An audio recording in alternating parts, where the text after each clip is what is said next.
উত্তর জেলা পুলিশ প্রশাসনের পক্ষ থেকে বুধবার এক সংবর্ধনা অনুষ্ঠানের আয়োজন করা হয়। এই অনুষ্ঠানে কাঞ্চনপুরের সুভাষনগরের বাসিন্দা এবং গৃহবধূ তথা পোল ভোল্টের খেলোয়াড় মমতা নাথকে সংবর্ধনা প্রদান করা হয়। মমতা নাথের স্বামী একজন গাড়ি চালক। তার বাড়িতে তার স্বামী ছাড়া ছেলে, পুত্রবধূ এবং নাতিন রয়েছে। তাছাড়া আগরতলা স্পোর্টস স্কুলে মমতা নাথের ছোট ছেলে রয়েছে। তাকে দেখে মমতার খেলাধুলার প্রতি আবার আসক্তি জাগে। বিদ্যালয় জীবনে খেলাধুলা করলেও বিয়ের পর ছোট ছেলে প্র্যাকটিস দেখে তার খেলার প্রতি আসক্তি জাগে। জানা গেছে এখন পর্যন্ত মমতা নাথ পোল ভোল্টে 3টি মেডেল পেয়েছেন, যার মধ্যে 2টি রয়েছে জাতীয় স্তরের এবং একটি আন্তর্জাতিক স্তরের। এটি এসেছে ফিলিপাইন্স থেকে। তাছাড়া 5 কিলোমিটার হাঁটা এবং 400 মিটার হার্ডেলে তার পদক রয়েছে। আগামী দিনে সুইডেনে যেতে আগ্রহী, কিন্তু এখন পর্যন্ত মাত্র 30,000 টাকা সরকারি সাহায্য পেয়েছেন বলে জানান মমতা নাথ।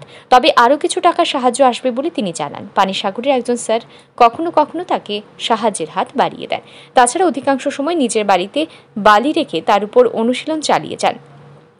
একজন বিবাহিত মহিলা হয়ে একটা ভিন্ন ধরনের খেলার প্রতি তার আসক্তিতে উত্তর জেলার পুলিশ প্রশাসন তাকে সংবর্ধনা ও কিছুটা আর্থিক সাহায্যের হাত বাড়িয়ে দিয়েছে। যে খেলার নাম কেউ কখনোই, বিশেষ করে কাঞ্চনপুরের মানুষ, শোনেননি, সেই খেলার প্রতি এই মহিলার আকৃষ্ট হওয়ার কারণ জানতে পেরে সকলেই বিস্মিত। প্রত্যন্ত কাঞ্চনপুর থেকে একজন পোল ভোল্টে আন্তর্জাতিক স্তরের খেলোয়াড় কিভাবে উঠে আসলো তা নিয়ে সবাই বিস্মিত। রাজ্যের প্রত্যন্ত অঞ্চলগুলিতে প্রতিভা রয়েছে, এর প্রমাণ দিলেন মমতা নাথ নিজেই। এদিকে রাজ্য অ্যাথলেটিক্স সংস্থার সূত্রে জানা গেছে, এবছর সুইডেনে বিশ্ব মাস্টার্স অ্যাথলেটের আসর বসতে চলেছে। বিশ্ব মাস্টার্স অ্যাথলেটিক্সের আসরে 400 মিটার রান, 400 মিটার হার্ডেল ও পোল ভোল্টে অংশগ্রহণ করবেন মমতা নাথ।